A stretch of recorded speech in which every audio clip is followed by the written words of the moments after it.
एक शहर में प्रतिवर्ष माता पिता अपने पुत्र को गर्मी की छुट्टियों में उसके दादा दादी के घर ले जाते। 10-20 दिन सब वहीं रहते और फिर लौट आते। ऐसा प्रतिवर्ष चलता रहा। बालक थोड़ा बड़ा हो गया।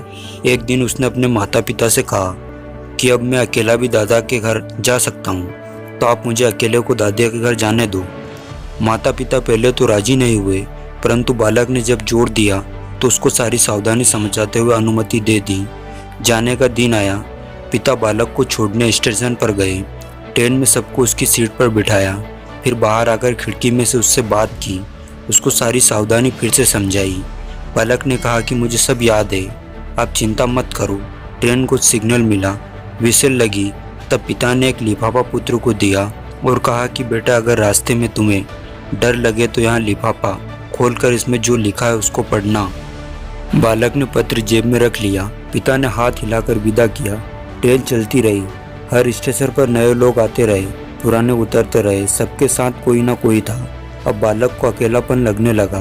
अगले स्टेशन पर ट्रेन में ऐसी शख्सियत आई जिसका चेहरा बहुत भयानक था। बालक पहली बार बिना माता पिता के, बिना किसी सहयोगी के यात्रा कर रहा था। उसने अपनी आंखें बंद करे सोने का प्रयास किया, परंतु बार बार वह भयानक चेहरा उसकी आंखों के सामने घूमने लगा।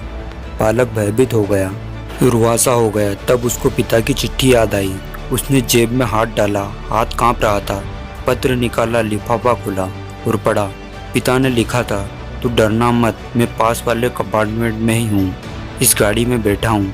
बालक का चेहरा खिल उठा, सब डर कपूर हो गया। जीवन भी ऐसा ही है। जब भगवान ने हमको इस दुनिया में भेजा, उस समय उन्होंने हमको भी एक पत्र लिया है जिसमें लिखा है, उदास मत होना, मैं हर पल, हर क्षण, हर जगह तुम्हारे साथ हूँ। पूरी यात्रा तुम्हारे साथ करता हूँ, केवल तुम मुझे स्मरण करते रहो। सच्चे मन से याद करना, मैं एक पल में आ जाऊँगा। इसलिए चिंता नहीं करना, घबराना नहीं है, हताश नहीं होना।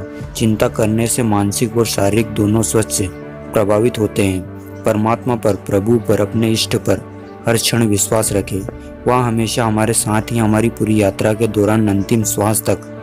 बस इसी एक एहसास को ही कायम रखने का प्रयास करते रहना है। सब कुछ उस परमात्मा पर छोड़ दे जिसकी मर्जी के बिना एक पत्ता भी नहीं हिल सकता।